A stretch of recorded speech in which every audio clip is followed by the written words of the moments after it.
into my eyes and show me your adventures I haven't seen. Hi again everyone! Welcome back to my channel, mga amigo at amiga. At kung bago po kayo sa channel ko, welcome po kayo dito. And please, pakiclick naman ang subscribe button and then yung bell button down below para ma-notify kayo sa mga bago kong upload.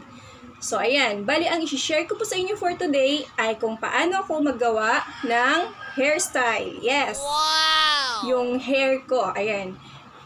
Kung paano yung parang mga sumasali sa beauty pageant, yung nag-aayos sila ng hair, bali, ganun po ang ipapakita ko sa inyo na ayos ng buhok ko.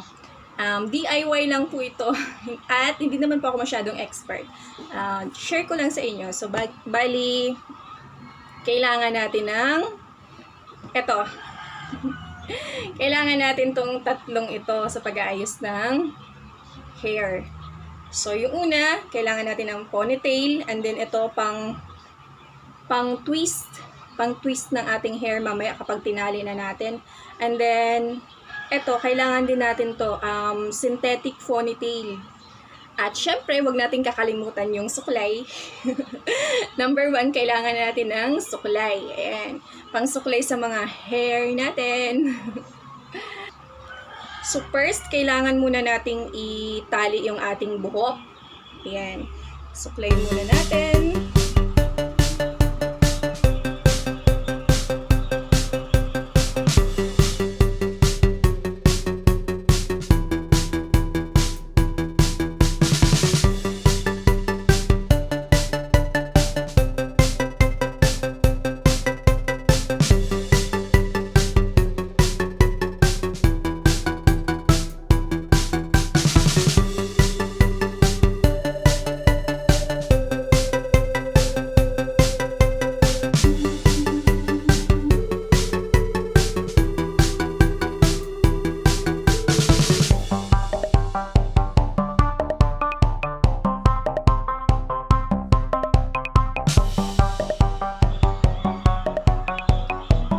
So, ayun po, after natin itali yung ating hair,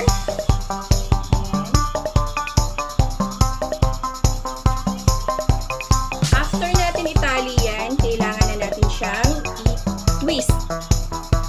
So, ayan.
yung finish hairstyle. Ayan. Di ba mga friends, napakadali lang gawin ang ating do-it-yourself hairstyle. And, di ba para siyang pang event, yung sumasali sa mga beauty contest, di ba? Or kaya kung may atinan kayong wedding, ayan, pwede nyo gawin yung hairstyle na to, or kayo ay mag-party-party. Di ba? Napakadali lang sundan. And that's all for my today's video. And if you like my video, please give me a thumbs. And don't forget to subscribe and click the bell button down below para ma-notify kayo sa mga bago kong upload. Again, thanks for watching. We'll see you next time. Bye-bye!